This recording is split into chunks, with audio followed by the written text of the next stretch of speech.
Welcome back to the Ellipses podcast. I am your host, Deja Terry, and I'm so glad to be with you guys. I really thought I was not going to make it today. I have not been feeling good, but we are here, we are loud, and we are proud, and I am so grateful to have you guys with me tonight. If you did not go and listen to that last podcast, please do it, because the Lord was going bang and pow all up through there last week, okay?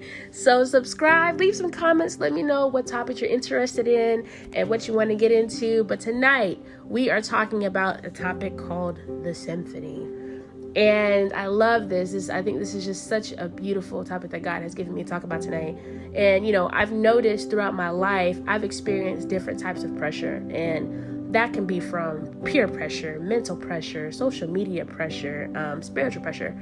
And I really used to get those mixed up, and, I had to take a step back and assess individually each pressure that I was feeling, and how to categorize it, because most of the time I just labeled it all as stress or extra responsibility, insecurity, distraction, the list just goes on. And I know we are all on this journey to find who we are and what our role is here and how to play it. And, it can get really intense because, when you step into your call and you've got your crown now, all of a sudden, all these new pressures you have never experienced before start to push down on you. And it really might feel overwhelming, and we retreat, just like we talked about last week with the analogy of the Princess Diaries. And, these pressures are our training that God has really given us to get prepared for our roles. And I promise you, it's not going to always feel good. This training isn't pretty, but there's always a purpose behind it. And in a way, it's a challenge for yourself to know if you truly are ready to say yes. And are you sure about it, for the call that's on your life? And can you take those punches, and can you take the losses? Because you don't always get the gains when you step into that crown. Because, once we do say yes and we begin to walk in our calling, sometimes the journey is just different for each person. Some might experience roses before the wilting in the wintertime, and some of us might receive, bare trees before spring. But it's just all a part of your training. And eventually everything is going to come back. The roses are going to come back, and those flowers are going to sprout. But see, what happens is when we step into our call, and, we start to walk in our new journeys, people begin to applaud our accomplishments. And, they invite you to events, you start to travel all around the world, etc. And it almost feels like you're getting the VIP access card early. And we get on this beautiful high that seems endless. And for some of us, it feels like a guarantee for securing your spot, and that you can kind of chill and do your own thing and go back. All right, I'm going to church on Sunday. You know what I mean? But you might feel comfortable because of who you know or where you've been or some of the things that you accomplished. You feel like you can sit down now. And one thing that I have learned from stepping into my calling is just because you've built relationships with people, made business connections, spread your product or your name around the country, and everything feels like it's set up for you, when you say yes to your calling, God literally does a reset with all them people, all of them. Because now God has opened their eyes to see you differently, deeper, and in more detail before, because now you're in training. So if there's anything that needs to be fixed, those people are going to have the eyes to be able to see it, to help you fix it before anything gets snatched away from you. And so, and you're also, when you step into this new journey, you get new lenses as well to see these people on new levels and in more detail. And, there might be some huge flaws that God still has to buff out of you. And so he'll take you through a difficult trial, and before he does that, he'll tell you about it in your quiet time. And if you're still not getting it, he's going to show you. And, people that were in your life before you accepted the call, they can see you now. And because you decided to put on yours, you're able to see you as well. So, depending on, how you're handling your call, because now you've been given current responsibilities, and now you've been given growing responsibilities.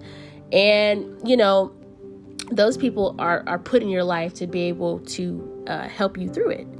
So, it's just really important to just stay in tune and in line with everything God is telling you to do, even when you really just don't feel like doing it. It can be really difficult. I know I really struggle with that, because I can say from experience, there are so many things that I have told God no over and over again, because, I've learned that even though I say no, immediate obedience brings the best blessings. And, a lot of times when we're on this journey, you get comfortable and you don't realize you start to say no to some of the things that God actually needs you to do. And, we get comfortable and you start to soak in the VIP section instead of staying on your knees and receiving the wisdom that you need. And you're only taking it in on Sundays because you're basking in the pre-VIP light of last night, and you're still asking God to guide you in your decisions. And so a lot of times it can go to some of our heads and we forget where we've come from. And you feel just because you've made it, you don't need him. And, in these situations, God goes, I didn't say you were ready yet. I did not say you were ready yet. The only reason I gave you that pre-VIP card, it's not even the VIP card, it's the pre-VIP card. The only reason I gave you that was to see if you could handle it. And he's like, it was mine before it was yours, and I can always take it back. And, many of us sometimes miss this, and we don't understand when opportunity begins to be stripped from us, or because you have said yes to your call, God still needs to fix some things to really get you ready for the real battle. And he begins to, show you those things. And if you're closed off, to the training, that God's giving you, it can really hinder you. And I feel like when God puts people into your life, it is really, truly such a beautiful thing. And, a lot of times if we have to have the boldness to really look in the mirror at some of our spiritual flaws and accept them and be open and humble enough to have God fix them and give him the keys and say, all right, I know I need to, and just humble ourselves in those moments. I think it's so important for our growth. And sometimes pride can really get in the way of us just accepting the help, but also accepting some of the amazing people that God really chose to bless us with. And we can sometimes take offense to wisdom and correction because we are still fighting to accept the call that God put on our lives.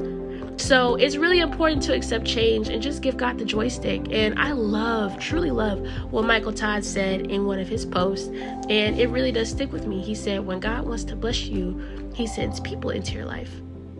And when the enemy wants to distract you and test you, he sends people into your life. And those moments, are training moments for our calling. And some of us may be thriving and think we've hit the peak of our call and we're living it out to the fullest when we have only climbed 25% of our mountain. And you can't see the rest of the mountain because you're still trying to climb the cliff and you have no idea you're still on the cliff thinking you at the top of 50% of the mountain and you ain't even made it up there yet. So, being in true obedience and immediate obedience with God and humbling yourself to be trained and let others, God put in your life to water the seed that is you is so beautiful. And, there was this one night I will never forget. And I'm only sharing this because I feel it really applies here. And I was texting a friend and God was really just moving and I didn't know what the text was going to say until I was done with it. And I really had to go back and read over it because I was like, this is beautiful. I didn't even know, God, when you really just sit and you bask and you listen to God and you let him just speak through you, man, some of the things he says is just shocking. I'm like, what? But, I was texting a friend this night and I feel like it really applies here. I said, God really orchestrates every move like a symphony. And this is called the analogy of the symphony. God orchestrates every move like a symphony. And it gets intense. And, it slows down. But if you just sit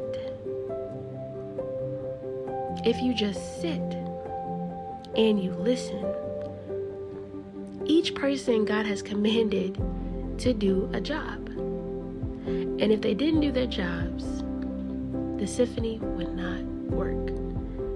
God puts people in your life to help conduct the symphony called your life.